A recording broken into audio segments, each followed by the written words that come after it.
In a quiet village, tucked between mountains and mist, there was a tiny shop that most people didn't even notice. The sign above the door was old and dusty.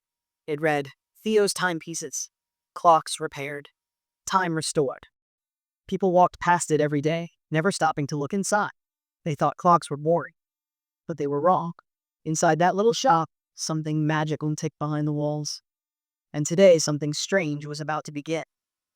Aaliyah Bloom stood outside the shop with a backpack full of broken gadgets and a screwdriver in her pocket. She was 12, curious, and always in trouble for asking too many questions. She pushed open the wooden door. It creaked like it hadn't been opened in weeks. Ding! Went a little bell above the door. Inside, the air smelled like wood shavings, old books, and something else. Something electric, like a thunderstorm that hadn't happened yet. Hundreds of clocks lined the walls. Some were tall as doors. Others were smaller than her hand. They ticked and tocked all around her, not quite together, but not quite apart either. Tick, tick, tock, tock, tick, tock. A voice came from behind the counter. Close the door gently. Time doesn't like to be slammed. Aaliyah blinked. An old man sat hunched over a workbench wearing thick goggles and a coat with too many pockets. His hair looked like it had been zapped by lightning, and he was using tiny tools to fix a clock no bigger than a teacup. You must be Mr. Theo, Aaliyah said. And you must be the girl who asks unusual questions. She smiled. My uncle said you were strange. He was right. I like that. Theo snorted. You'll do fine here. Theo led her through a beaded curtain into the back room. Aaliyah's jaw dropped.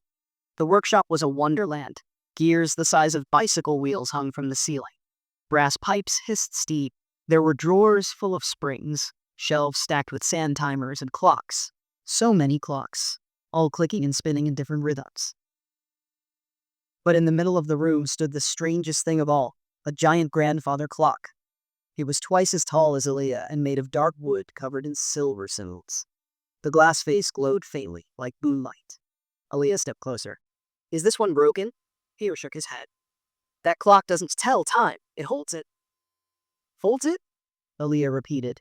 Yes, some clocks measure time, some try to stop it, but this one, he touched the wooden frame gently. This one remembers it. Aaliyah reached out, but Theo stopped her hand. Not yet, he said. It only opens when it wants to. He leaned down and whispered something. Aaliyah couldn't hear the words, but she saw the gears behind the glass shift slightly, just for a second. And then, silence. The ticking stopped. The pipes stopped hissing. Even the dust in the air seemed to pause. Aaliyah held her breath. And then, tick. Everything started again. She gasped. What was that? A reminder, Theo said, that time is alive and curious and not always safe. That night, Aaliyah couldn't stop thinking about the grandfather clock. She lay in bed at her uncle's house, staring at the ceiling. The ticking echoed in her mind, even though she was miles away from the shop. What did Theo mean? Time is alive? Could a clock really remember things? At midnight, she sat up. Her eyes clinked. She grabbed her flashlight and tiptoed out the door. The streets were dark and quiet. The village slept. Only the stars watched as Aaliyah crept through the shadows, her heart thumping with excitement. When she reached the shop, the door was still unlocked. She stepped inside. The clocks ticked softly in the dark, their hands glowing like fireflies. She walked into the workshop. The big grandfather clock was waiting. It hummed gently, like it knew she'd come back. She placed her hand on the glass. It was warm. Then, glow. The silver symbols lit up. The door of the clock slowly creaked open, revealing not gears, not springs, not wood, but a swirling tunnel of light. It looked like a spinning spiral made of stars, memories, and music. Aaliyah's eyes widened. She reached out. The light wrapped around her fingers. Before she could think twice, she stepped inside. The world turned upside down. Colors rushed past. Sounds stretched and bent. She felt like she was falling, floating, flying, all at once. And then, darkness. Back in the village, Theo woke up in his rocking chair. Something was wrong. He could feel it, like a missing tick in a heartbeat. He raced into the workshop. The grandfather clock stood open, its glow fading. He ran his hands over the frame. Cold. He closed his eyes, breathing deeply. You weren't supposed to find it yet, he whispered. Then he opened a drawer, pulled out a strange key, and hung it around his neck. Hold on, Aaliyah, said, voice steady. I'm coming. And so, on a perfectly ordinary night in a perfectly quiet village, A girl vanished into a clock, and the greatest time-traveling adventure in history had begun. Aaliyah opened her eyes. At first, everything was blurry. Her head buzzed like she just spun around too fast. The air smelled different, sweet and earthy, like flowers after rain. She stood slowly. The floor beneath her wasn't wood, it was soft grass. The grandfather clock was gone. So were the walls. She was in a forest, but not like any she'd ever seen. The trees were tall and twisted, with silver bark and leaves that shimmered like glass. Bright birds sipped through the branches, singing songs that sounded like laughter. Strange flowers blinked as she walked past them as if they were alive. Aaliyah looked up, gasped. There was no sky. Instead, above her stretched a swirling ceiling of clouds, all spinning slowly in a giant circle. And in the center of the sky was a glowing hole, like a giant eye, shining down light in all directions. It felt like stepping into a dream. Okay, Aaliyah whispered. Either I've gone completely bonkers, or I just time traveled. She reached into her backpack and pulled out her notebook. On the front, in wobbly black marker, she had written, stuff that probably shouldn't exist, but might anyway. She scribbled quickly, may have entered the past, or the future, or a fantasy forest dimension with sky problems. Note, silver trees, cool, floating sun hole, weird. She tucked the notebook away and started walking. After about 10 minutes, she reached a village. But this village looked nothing like the one she came from. The houses were shaped like mushrooms and made from glowing stones. Instead of doors, they had sliding leaves that opened with a whisper. People walked barefoot, wearing clothes made of woven bark and vines. Everyone moved slowly and quietly, like they were afraid of disturbing someone. Aaliyah stepped into the main square. A group of children was gathered around an old woman who sat on a stump, telling a story. And that's why we never look directly at the sky, the woman said, her voice soft. Because that is not the sun. That is the hole where time was torn.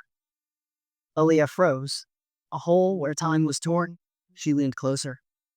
One of the kids raised his hand. But who tore it? The old woman shook her head. We don't say his name, the one who played with clocks, who tried to control time. He built a machine. The machine bit back. Aaliyah's heart pounded. Was she in the future? After something terrible happened to time? She stepped forward. Excuse me, she said. Did you say someone built a machine that tore time? The old woman turned her head slowly. Her eyes were pale and cloudy, but sharp with recognition. You're not from here, she said. Aaliyah gulped. No, I think I came through a clock. The crowd gasped. Impossible, someone whispered. The clocks were destroyed. She's one of them, another said. The time walkers. I'm just visiting, Aaliyah said quickly, hands raised. I didn't mean to tear anything. I just stepped in, and now I'm here. The old woman stood, her cane shaking in her hand. You need to leave, child, before the guardians find you. Guardians. But before the woman could answer, a loud sound echoed through the forest. Boo, boo, boo. Drums. The villagers scattered, disappearing into their homes. Aaliyah turned around and saw them.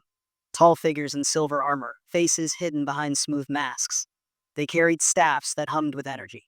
Wherever they walked, the grass withered beneath their feet. One of them pointed at Aaliyah. There? A voice echoed from the mask. She bears the mark. What mark? Aaliyah said, backing away. Then she noticed the symbol glowing on the back of her hand. It was the same one she had seen on Theo's grandfather clock. The guardians marched toward her. She turned, then ran. Branches scratched her arms as she tore through the forest, her heart pounding like a drum. She didn't know where she was going, just away. Up ahead, she saw a clearing. In the center stood a broken tower covered in vines. As she ran inside, the air suddenly grew still. The sound of the drums faded. The guardians didn't follow her in. The tower was quiet, full of dust and light. Old clock pieces littered the floor. Aaliyah stepped over gears and rusted tools, feeling something pull her forward. At the back of the room, a mirror leaned against the wall. It was cracked, but still reflected her face, and behind her, something strange. The reflection of the clock. But there was no clock in the room. Aaliyah turned. Nothing. She looked back at the mirror. The reflection remained. The grandfather clock stood tall, glowing softly, and its door was open. She stepped toward the mirror. As she reached out, a voice filled the air behind her. You found it, Theo said. She spun around. You came through the clock too? Theo nodded. You weren't supposed to go alone. But now that you're here, he looked around. You found one of the time fractures. This world is caught between moments. Time doesn't move forward here, it just loops over and over. That's creepy.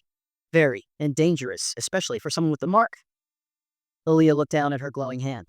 What is this? Theo stepped closer. A sign that the clock chose you? It chose me?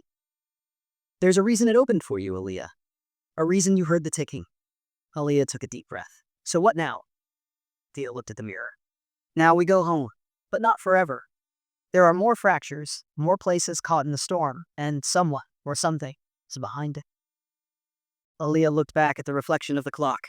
Its door shimmered with light. She nodded. Okay, let's fix time. They stepped through the mirror together, and just like that, the forest vanished. The sky spun away, and the next chapter of their journey began. Light surrounded Aaliyah and Theo as they stepped through the glowing mirror inside the broken tower. The world twisted like ribbon candy. Plop! They landed on something soft. Aaliyah opened her eyes. A haystack? Really? Theo brushed straw from his coat. Time isn't always elegant. They looked around. They were no longer in the silver forest. This place was different. It was a town, but not like theirs. Everything looked old-fashioned. Horse carts, cobblestone roads, gas lamps, but the colors were bright like it had been painted yesterday. Birds sat on rooftops, frozen mid-flap. A cat was stuck in mid-leap between two barrels.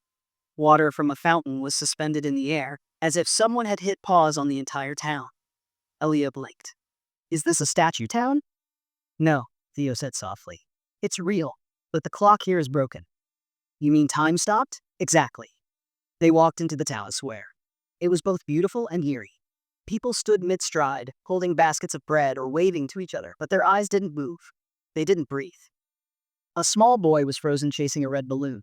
Aaliyah reached out and touched his shoulder. Or, he's not dead, right? She asked quietly. No, just paused, like a page in a book waiting to be turned. Aaliyah looked around. So where's the clock that controls this place? Theo pointed to a tall clock tower rising above the rooftops. Its face had no hands, just cracks, like lightning bolts frozen in glass. Aaliyah, Theo said, his voice unusually tight. This place is different from the last one. The time fracture here is unstable, which means what? Suddenly, the ground trembled. A sound filled the air. Not a tick, not a tock. A grind. Like metal being torn apart. From the alley nearby, a shape emerged. Aaliyah stepped back. It was tall, made of gears and black wires. Its face was a spinning disc like a stopwatch. It moved like a broken puppet, jerky, twitching. One of its arms ended in a huge wrench, the other in a cracked glass orb full of blue light. Theo's voice dropped. A time warden. A what now? They were built to guard the fractures, but something corrupted them. Now they protect the break in time instead of repairing it. The time warden turned its head. The spinning disc stopped, pointed directly at Aaliyah. It screeched, a sound like a skipping record, and lunged. Aaliyah ducked. The creature smashed a crate behind her into splinters. Run! Theo shouted. They sprinted down the cobblestone streets. The frozen people around them didn't move, not even when the warden stomped right through a fruit stand, sending bananas and apples flying through the air like confetti. They dashed through a bakery, dodged frozen pastries, and slipped into a narrow alley. Theo pointed to a metal door. In here. Inside was a forgotten storage room, filled with clock parts and dust. Theo slammed the door shut. The warden's pounding footsteps faded. Aaliyah collapsed onto a box of springs. So maybe we're not just sightseeing. Theo didn't answer. He was already fiddling with an old pocket watch. What are you doing? Aaliyah asked. Building something to restart the clock tower, he said. If I can send a signal to the heart of the tower, it might unfreeze the town. Then what? Then the warden will lose its power, and we'll move on to the next fracture. Aaliyah stood. Okay, tell me what to do. Theo looked up, surprised. You're not scared? Oh, I'm terrified, she said, tightening her ponytail. But I'm also awesome. Let's do this. Theo smiled. A few minutes later, Aaliyah was climbing the inside of the broken clock tower. She had a gearbox in one hand, wires in the other, and a glowing crystal Theo had given her in her backpack. Just reach the center, he'd told her, and plug it into the core. The tower will do the rest. No pressure. The gears creaked beneath her feet. Far below, she could hear the time warden smashing through buildings searching. Finally, she reached the top. A giant machine sat in the middle, silent, dark. Its gears were rusted. The slot for the crystal pulsed faintly, waiting. Elia took a deep breath. She slid the crystal into the core. Click. For a second. Nothing. Boom. The entire tower lit up. Gears spun. Lights flashed. The clock face on the tower reformed itself, its hands sweeping forward for the first time in years. The town below shivered, began to move. The boy with the balloon blinked. The birds flapped away. Water splashed into the fountain. People looked around, confused, but alive. The warden froze mid-step. It let out a final broken buzz, then crumbled it to dust. Elia and Theo met in the town square. People cheered and clapped, though they didn't know why. Somewhere, deep down, they felt the change. "Nice job, Apprentice," Theo said. "I'm not just an apprentice," Elia said with a grin. "I'm a time fixer." Theo chuckled. "That you are." Suddenly, a sound echoed through the air, soft, musical. The sound of a clock chiming 12. A new portal shimmered open in the air. "Ready?" Theo asked. "Let's go fix the next one." They stepped into the light.